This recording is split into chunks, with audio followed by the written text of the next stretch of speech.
Nabi pesan pertama, jaga salat kalian.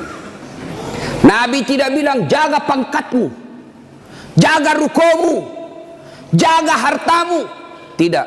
Nabi mengingatkan, salatmu, jaga salat kalian. Bapak-bapak polisi, kalau bapak mau baik pekerjaan, jangan tinggalkan salat. Kecil itu bos jadi kapolsek, kecil. Nah datik nih puangi, jadi kok. Siapa yang sangka Pak Idam Aziz jadi Kapolri? Siapa yang sangka? Tidak pernah orang membayangkan, tidak pernah didengar-dengar namanya. Tiba-tiba jadi. Kalau Allah mau, kecil buat Allah jadikan kalian Kapolres, kecil. Kecil kalian kalau mau jadi kasat narkoba. Ini semua senang kasat narkoba. Kenapa? Tempat basah.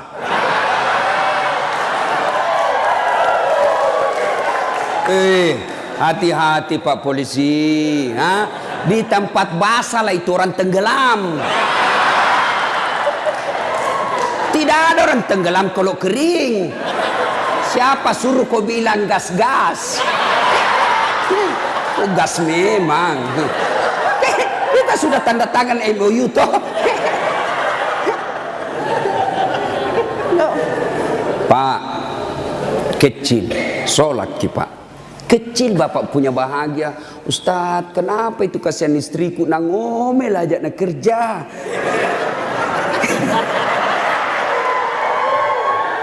Ini juga ibu-ibu ini. Kalian istri-istri polisi, muliakan itu suami. Kita kira itu gampang jadi polisi, Bu. Saya saja bukan polisi, saya bayangkan itu susahnya jadi polisi. Masalahnya orang datang ke mana? Sentuh kemana kamu? Ih, kok nanti ada. Coba bayangkan. Kita mau baik-baik. Datang lagi sepupu tak menangis di depan tak. Nah telepon tom maki om tak. Iko tomik tuh, kau Tommy diharap. Kaulah satu-satunya keluarga di polisi. Apa kek kau bantukan itu kemanakanmu? Coba bayangkan. Nggak gampang itu. Kalau Ustadz apa godaannya? Apa gunanya Ustadz? Kemana-mana pakai gamis. Nggak ada perempuan mau dekat sama kita. Nah bacakan kau Yasin jauh-jauh kok. Tapi kalau polisi Pak, godaannya banyak.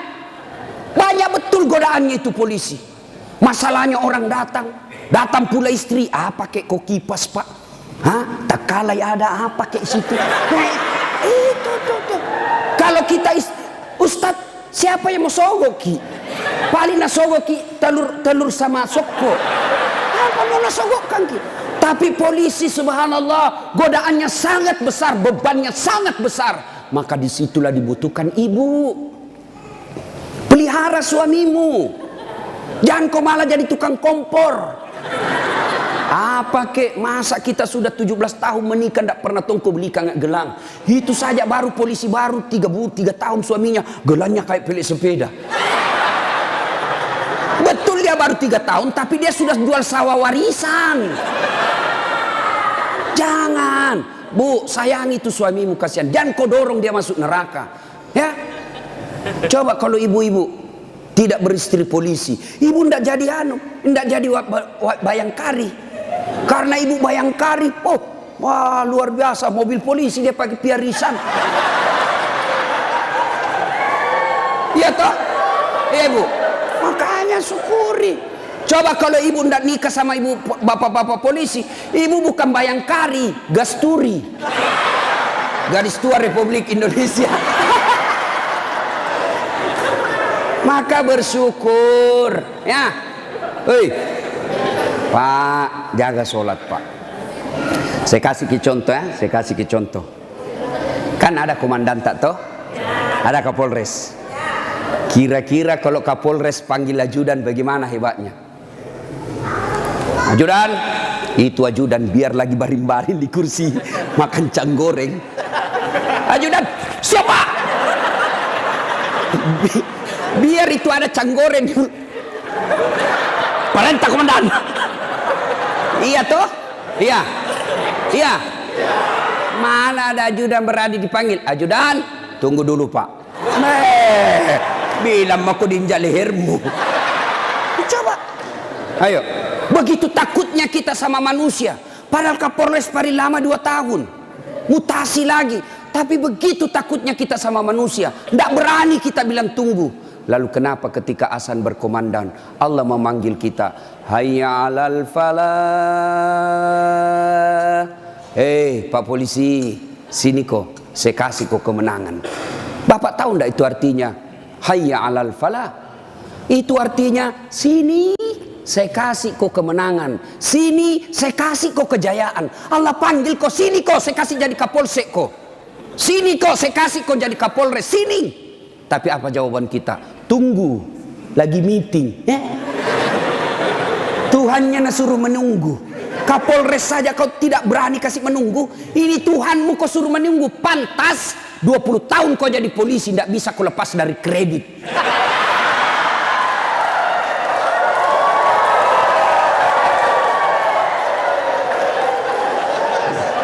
Gas memang. Makanya, bagaimana hidupmu mau baik bos jadi polisi? Kau udah bisa cari muka sama atasan. Siap komandan, siap salah komandan. Bapak kerja sama manusia, 10 suruh ki kerja. Nih kerja ini 10, 9 yang cocok, 1 salah, yang salah persoalkan. Bodoh memang kau ini. Coba, lupa itu 9 yang cocok, padahal 9 yang betul, 1 jika dosa. Bodoh memang kau ini. Nggak ada. Itulah manusia. Kalian capek cari kelakuan baik. Jangan kau terlalu mencari muka sama pimpinanmu. Yuk kerja saja dengan baik sebagai polisi. Ada tupoksimu, ada ini, kasat ini, jelas pekerjaannya. Kerja itu dengan baik, perbaiki sholatmu, Allah yang angkat derajatmu. Tapi kau siapa? Nah bilang ada di Jakarta, cemen lu men. Ayo, serius Pak, baiki saja sholat. Kecil Pak. Bapak kan punya jalan jadi Kapolsek. Bapak punya jalan untuk jadi Kapolres. Kenapa? Bapak polisi, memang ada jalannya. Yang tidak bisa ada jalannya, saya jadi Kapolres. Tidak ada itu. Tidak ada jalannya itu bos. Ayo, yang tidak ada saja jalannya Allah kasih. Saya ulang, yang tidak ada saja jalannya Allah kasih. Apalagi memang ada jalannya. Apa maksudnya? Pak, bisa ndak perempuan hamil tidak pernah disentuh laki-laki? Itu ndak ada jalannya menurut ilmu kedokteran. Ndak mungkin. Tapi kalau Allah yang mau jadi Siti Maryam, wanita suci, tidak pernah disentuh laki-laki, hamil melahirkan Isa alaihi salam. Tuh Siti Maryam. Cuma sekarang banyak tahu perempuan mau ingin Siti Maryam. Hamil tidak ada suaminya. Usut punya usut, ternyata selingkuh sama polisi.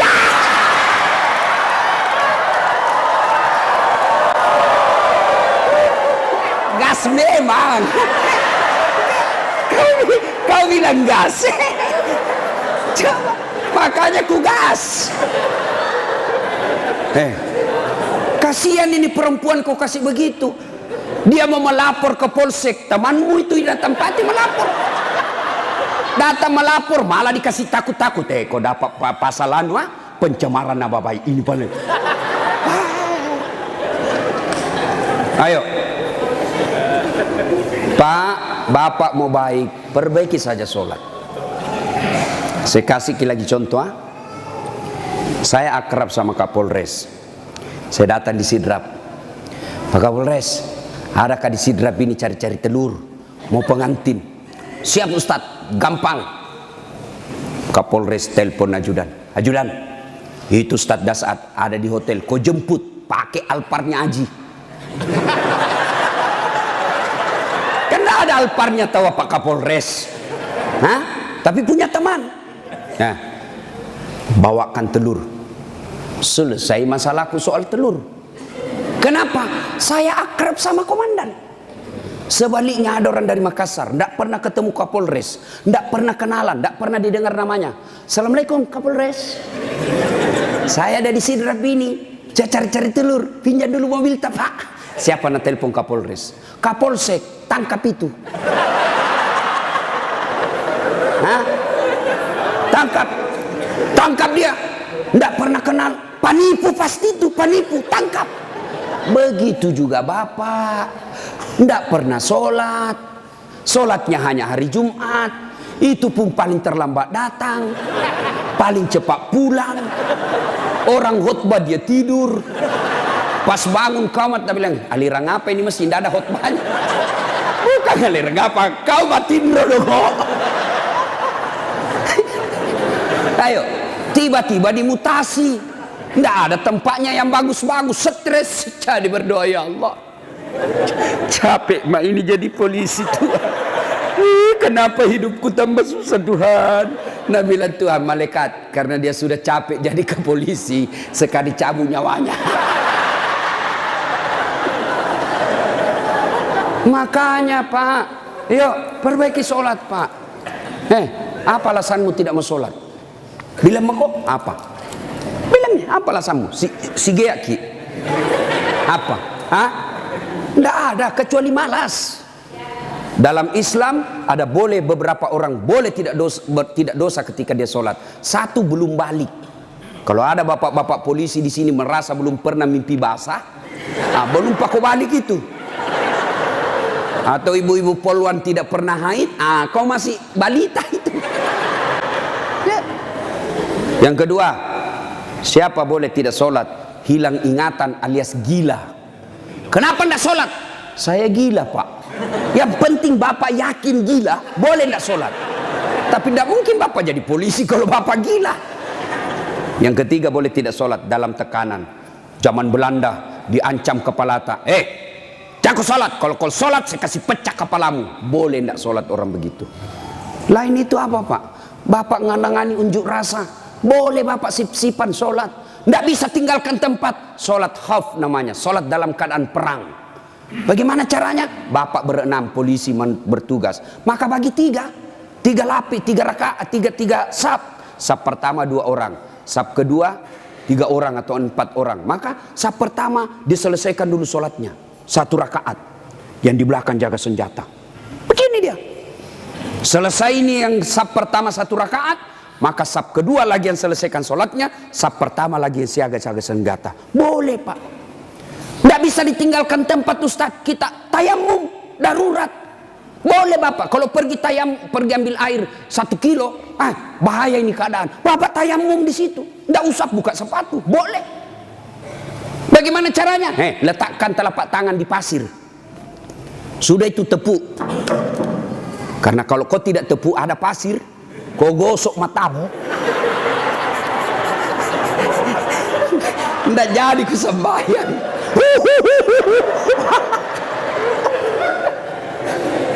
Itu gunanya. Selesai. Agapi. Tidak ada alasan. Maka Bapak sholat. Maulid kali ini, yang tadinya masih malas sholat, perbaiki sholat Pak. Kecil buat Bapak, Allah kasih kita. Kecil Pak. Kecil sekali. Ini perkara dunia. Allah cukup mengucapkan kun. Itu saja itu disebut kun fayakun. Jadi. Nagati lipuangnya. Jadi. Coba. Maka Bapak Ibu, Ibu Bapak ini perbaiki saja sholat. Bapak-bapak punya anak, tidak perlu di sekolah jauh-jauh ke luar negeri. Kontrol saja sholatnya. Baik sholatnya, insya Allah anakmu akan bahagia. Ya? 1. 2. Kata Nabi, jaga perempuan di antara kalian. Nabi lagi tidak bilang jaga tetanggamu. Ini bapak-bapak juga banyak kalau sama tetangganya sopan. Assalamualaikum Ibu.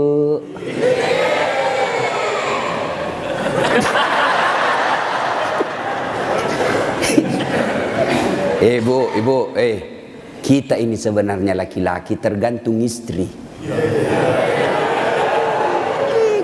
Kalau istri kita baik, sopan bicara, tidak mungkinlah kita macam-macam.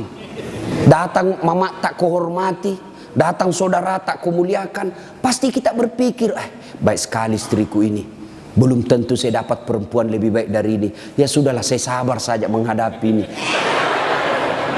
Tapi kau suka kau ngomel, malas, datang mertuamu ndak pernah enak mukamu. Baru 1 jam duduk kau bilang kapan pulang mak. Datang mertua laki-lakimu langsung kau bilang kasihan mbokmu. Datang lagi bapakmu bawa beras 50 kilo, pulang nanti 1 juta. Ada begitu istri tak pak? Itu yang membuat hidup tak sial. Betul pak. Kalau ada istri bapak yang tidak tahu menghormati orang tua tak, itu yang membuat hidupmu sial. Maka nasihati itu istri baik-baik. Ini juga ibu-ibu, hargai itu suami. Ya, untung ibu punya suami, punya anaknya orang. Coba terima beres. Hei, serius kah ini? Datang itu mertua kita hormati, muliakan. Coba, ada kadang-kala ibu-ibu curhat sama saya, Ustaz, kenapa itu suamiku lebih sayang, kasihan satu rumah kak sama mertua perempuanku. Kenapa ini kasihan nih suamiku, sayangnya sama mamanya saya tidak. Saya bilang, sadar kok ibu, mamanya orang itu, bukan selingkuhannya, bukan istri kedua. Kalau istri kedua boleh kau bilang begitu, bersaing kok. Tapi ini mamanya, dari rahimnya itu, keluar dari perutnya, dia yang didik dia yang kasih jadi polisi, dia yang biaya, kau terima beres. Sadar, mestinya kalau begitu suamimu, kau bersyukur. Ya Allah, baik betul ini suamiku. Mudah-mudahan nanti anakku seperti suamiku, tetap sayang sama saya meskipun saya sudah tua. Dengar itu.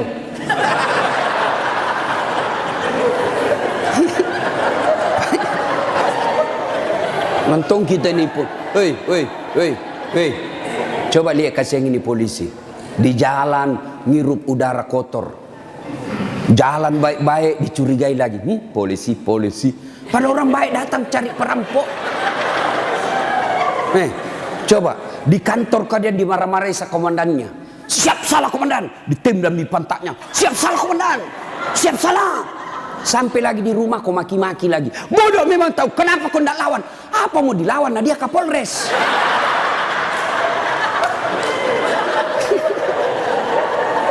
Iya toh, ini kasih muka-muka susah semua ini kasih ini polisi. Coba lihat. Enak tong itu kalau pulang suamimu kau sayang-sayangi, kau masakan kesenangannya. Tidak bisa tiap bulan, sekali seminggu lah. Ya. Paling tidak ketika kau terima gajinya, kau telepon itu suamimu, Pak, jangkit makan di luar. Hari ini saya masak kesenangan tak untuk kita, Pak. Tanam maki spesial hari ini. Salam sayang selalu dari istrimu di rumah.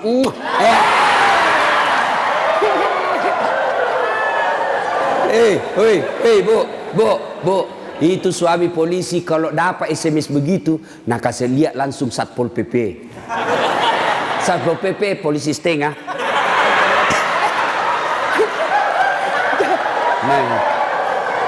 Ada di sini.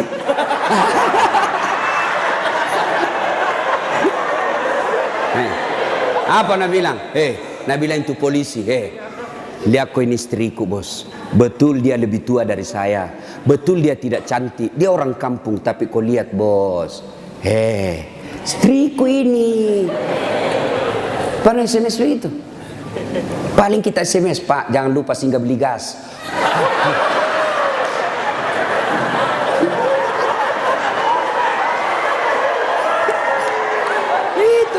Itulah susahnya jadi suami. Tapi bapak juga kalau disuruh singgah beli gas, jangan sok-sok gengsi. Jangan gengsi. Kan biasa kita laki-laki, saya polisi, saya ajun komisaris, saya ini pangkat tinggi, masa beli gas? Kenapa nih? Ayo, Pak, kecil itu. Coba, untung bukan kita yang hamil. Mau kita tukar? Kita yang hamil, istri tak beli kompor gas. Mau kita tukar kira-kira itu? Repotnya itu perempuan hamil, jalan saja setengah mati, 9 bulan itu kasihan. Melok ni masuk. Coba itu perempuan kalau hamil, duduk aja setengah mati, harus pakai standar samping. Lama itu, mapanguju tuh kasih kalau melek tudang. Coba kalau bapak, langsung saja begini, selesai. Maka ketika yang begitu, bapak ikhlas saja, itulah pengabdian kita kepada istri. Ya, tenang. Itu Nabi Pak 11 istrinya. Tapi tidak pernah ada istrinya mengatakan menyesal saya nikah sama kau Muhammad. Bapak satu menderita lahir batin. Itu Nabi Pak, Nabi kalau minum sama istrinya, dia kasih begini, minum, kasih lagi istrinya, satu teguk, kasih lagi istrinya. Begitu romantisnya Nabi. Dan hebatnya itu, kalau Aisyah minum di sini bibirnya, itu cari Nabi. Coba Pak Kasat begitu. Minum bekas bibirnya istri. Bau mulutmu.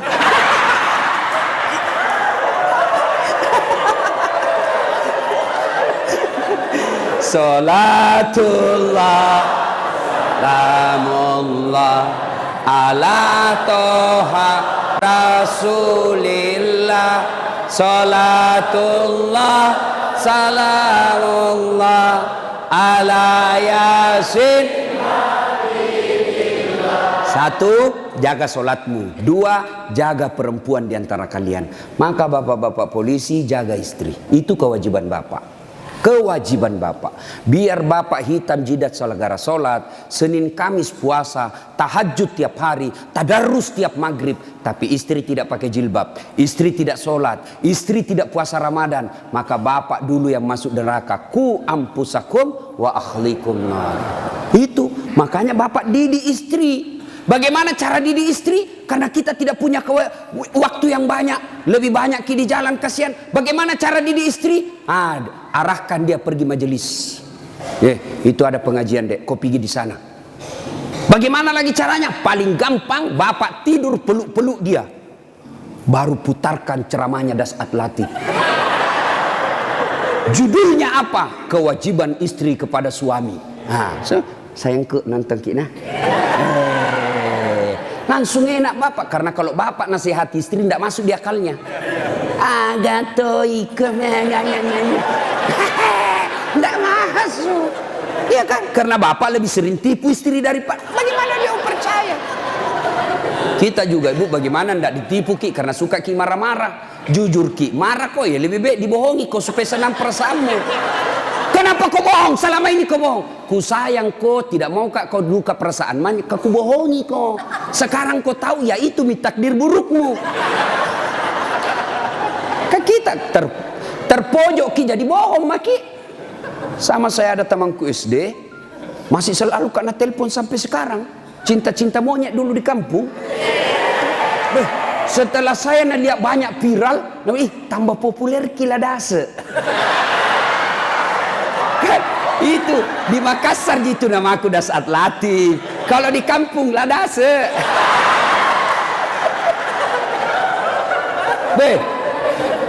Dia selalu lah telepon saya. Nggak enak kan? Nah tahu istriku, bagi perasaannya istri saya hormati sekali istri saya. Saya terima. Nggak enak. Saya blokir. Nah bilang kak nanti sombong. Terpaksa ku tulis di situ HP ku namanya penjual batu bata. Jangan kau shooting ibu, nanti sampai sama istriku. Bunyi itu telepon. Nah lihat istriku, Ustaz, ada panggilan tak? Dari siapa sayang? Penjual batu bata. Wah. Saya bilang, dia bilang, saya angkat. Oh jangan kau angkat, tagihan. Nggak cukup uangku itu. Istriku kalau bilang uang, nggak mau dia karena nanti uang belanjanya saya ambil. Jangan angkat. Jangan angkat Ustaz, jangan maki, belum cukup uang. Selamat saya. Satu ketika saya pulang ceramah. Bikinlah saya teh. Kan saya bikin sendiri. Saya tahu, oh sudah. Saya minum, kenapa nak asin ini? Barat salah kasih kah ini? Saya pergi lihat toples, tulisannya gula. Isinya, garam. Saya tanya istriku, sayang, kenapa ini tulis ki gula na isinya garam? Nah bilang, hepon tak juga, lain kita tulis lagi sini.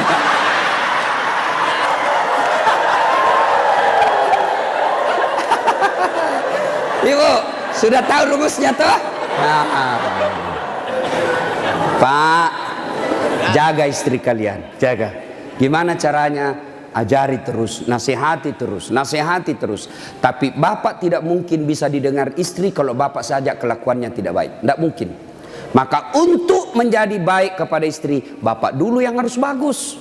Bapak dulu yang kasih contoh sholat 5 waktu. Kalau perlu bangun subuh-subuh sama-sama. Sayangku, yuk peluk dengan baik, cium pipi.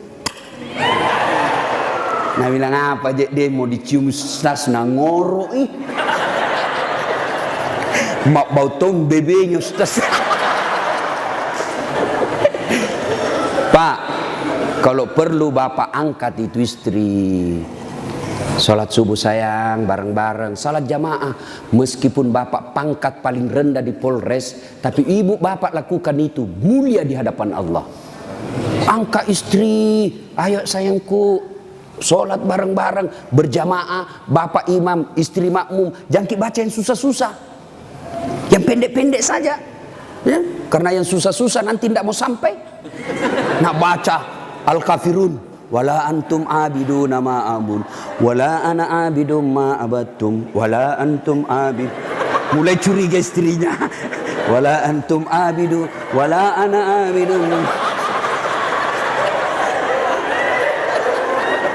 Pas selesai sholat, ibu juga kalau selesai sholat kasih semangat suami. Sabar ki pak, memang begitu kalau baru pertama orang sholat. Insya Allah ke depan tidak. Jangan malah dimaki-maki. Bodoh memang kau ini polisi dongo.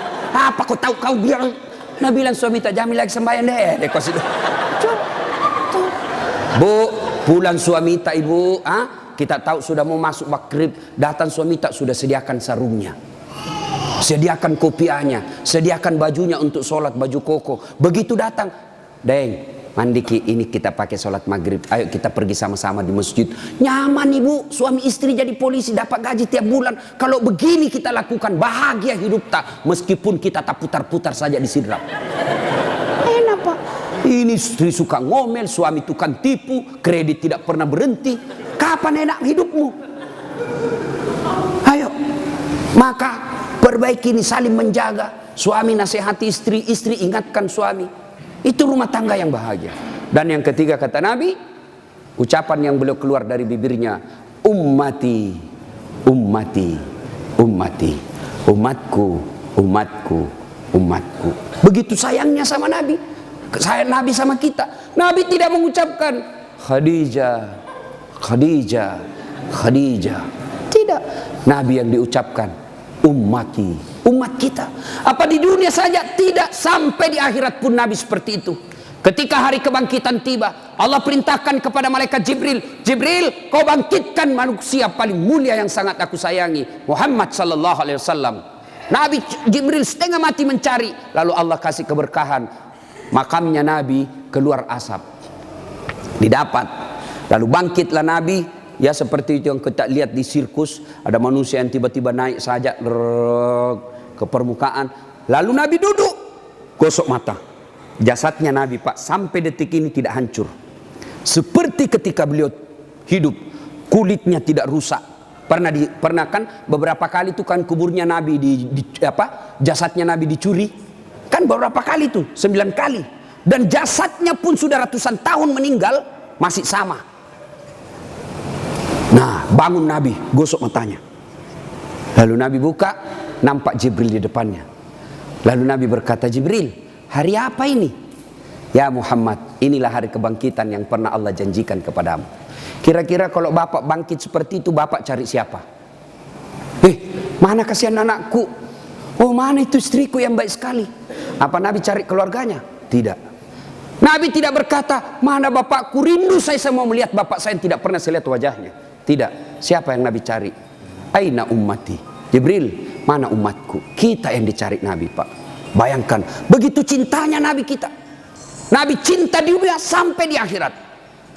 Nah sekarang, bagaimana kecintaan kita kepada Nabi? Kalau sahabat luar biasa cintanya kepada Nabi. Nabi sakit ujung akhir hidup beliau. Nabi datang ke masjid sholat subuh. Selesai sholat subuh, Nabi lalu naik pidato. Saudara-saudara sekalian, kita sudah bertahun-tahun membela agama Allah, hidup bareng bersama. tentu ada yang pernah saya sakiti, baik yang sengaja maupun yang saya tidak sengaja. Kalau ada yang pernah saya sakiti dan saya tidak tahu, tolong balas hari ini. Daripada nanti di akhirat kau membalas, sakitnya berlipat-lipat. Sekarang saya minta balas sebelum saya meninggal. Suasana hening. Abu Bakar paling duluan menangis. Tanda-tanda Nabi sebentar lagi meninggalkan kita ini.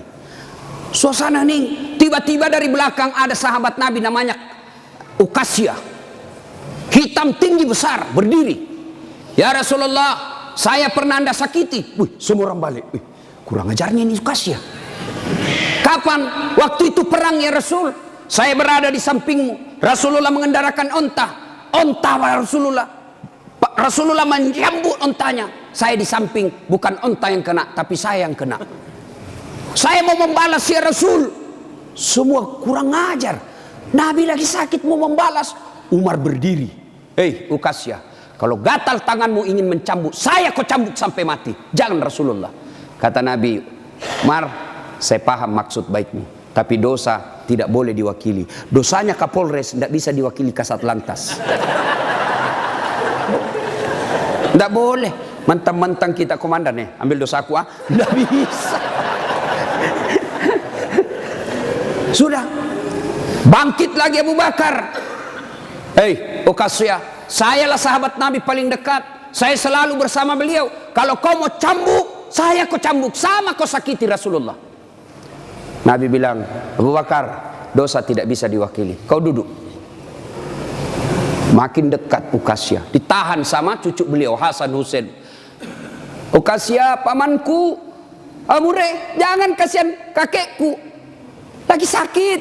Saya kau cambuk kalau mau. Sama Rasulullah, saya kau cambuk. Nabi berkata, cucuku, saya paham maksud baikmu, tapi dosa tidak bila diwakilkan. Duduk. Dekat Uqasyah. Ya Rasulullah, waktu Anda cambuk saya tidak pakai baju. Supaya adil, buka bajumu. Semua orang tambah kurang ngajar ini Uqasyah. Di depan Nabi satu-satunya pertama kali disuruh buka baju. Nabi buka bajunya. Begitu Nabi buka baju, subhanallah, terjadi keajaiban. Apa? Tercium bau harum. Bahkan ada sahabat Nabi lagi tidur berkeringat. Dia ambil keringatnya Rasulullah satu tetes, dan itu dia bilang, saya tidak pernah mencium seharum baunya Rasulullah keringatnya. Coba, ada kira-kira di sini keringatnya harum? Ada. Kira-kira kalau saya buka baju di sini, bukan bau harum, bau sakulu. Itulah Rasulullah. Lalu apa kata Rasulullah? Ya, baik, saya buka. Kata Nabi, cepat kau Uqasyah, jangan kau buat saya lama tidak pakai baju, nanti Allah menghukummu. Maju Uqasyah, dia buang cambuknya, lalu dia peluk badan Nabi, dia cium badan Nabi dadanya, lalu sambil menangis, ya Rasulullah, maafkan saya. Apa maksudmu Uqasyah? Tadi kau mencambuk saya, sekarang kau menangis memelukku. Kata Uqasyah, ya Rasulullah, itu tadi cerita saya cuma karang, itu cari cerita saya cuma buat-buat. Kenapa? Saya tahu sebentar lagi Rasulullah meninggalkan kami. Ingin rasanya kulitku yang hina ini bersentuhan dengan kulitmu ya Rasulullah, karena saya tahu tidak mungkin saya bisa lagi menyentuhnya tanpa saya akali seperti ini. Ya Rasulullah, mau sekali nih kulitku yang hina menyentuh kulitmu yang mulia. Pun kalau saya nanti masuk surga belum tentu sama kita punya kelas. Saya ingin menyentuhmu ya Rasulullah. Saya ingin merapatkan badanku dengan kulitmu yang mulia ini ya Rasulullah. Nabi lalu meneteskan air mata dan berkata, saudara-saudara sekalian, kalau kalian mau tahu temanku di akhirat kelak, inilah karena cintanya kepada Rasulullah Muhammad sallallahu alaihi wasallam. Rasulullah luar biasa cintanya kepada kita. Lalu kalau Bapak cinta kepada Rasulullah, muliakan Rasulullah. Dengan cara apa? Pelihara warisannya. Apa warisan Nabi? Bukan istana. Apa warisan Nabi? Al-ulama'u warisatul anbiya. Muliakan ulama. Bapak-bapak polisi, gunakan kekuasaanmu untuk melindungi pewaris para nabi. Bukan pewaris pejabat. Lindungi pewaris para nabi, supaya kalian nanti di akhirat ada yang bernyamamu, melindungimu ketika pada saat itu tidak ada lagi perlindungan. Rasulullah pewarisnya bukan gubernur. Rasulullah pewarisnya bukan presiden. Rasulullah pewarisnya bukan Kapolri. Tapi pewarisnya Nabi adalah ulama. Muliakan ulama, karena sama saja kalian memuliakan Rasulullah. Tidak usah kau muliakan Dasat Latif, tidak usah kau muliakan kiainya, tapi muliakan ilmu yang beria. Kalian tahu halal haram bukan dari Kapolres. Kalian tahu halal haram, rukun-rukun iman, rukun-rukun haji bukan dari Kapolri, bukan dari sekda, bukan dari bupati, tapi kalian mengetahuinya dari ilmu-ilmu para ulama. Ini saja tausiah kita, mudah-mudahan ada manfaat. Saya ingin berlama-lama, tapi saya harus ada di Makassar pukul 11 karena saya harus perjalanan lanjut ke Kolaka. Terima kasih Pak Kapolres. Saya doakan Bapak beserta istri sehat walafiat, diberikan kemampuan dan kesanggupan untuk menjaga wilayah hukum Sidrap dan sekitarnya. Bapak-bapak polisi, saya berdoa semoga Bapak sekalian selalu dititipkan iman dalam hati, sehingga Bapak betul-betul menjadi pengayom, pelindung dan pelayan masyarakat. Insya Allah luar biasa pekerjaan Bapak. Kalau Bapak melaksanakannya dengan baik, Bapak ini bertugas sebagai Umar bin Khattab, menegakkan hukum. Luar biasa. Kalau saya paling hanya bisa menganjurkan di mimbar, tapi kalau Bapak polisi mampu mengamalkan langsung. Saya jangan minum khamar, jangan narkoba. Nah, dengar anak muda, tapi kalau Bapak bilang jangan narkoba, langsung ditangkap masuk penjara. Bapak lebih hebat dalam dakwah daripada ustadz. Kalau ustadz di mimbar teriak-teriak, jangan minum khamar. Kita lihat peminum khamar, paling dibilang, dede, mabuk si Ronald Mudai. Tapi kalau Bapak polisi dapat langsung bisa disegit, borgol, bawa ke penjara. Nah, ibu bapak, saudara-saudara sekalian, mudah-mudahan ada manfaat. Lebih dan kurangnya mohon dimaafkan. Sebelum kita akhiri.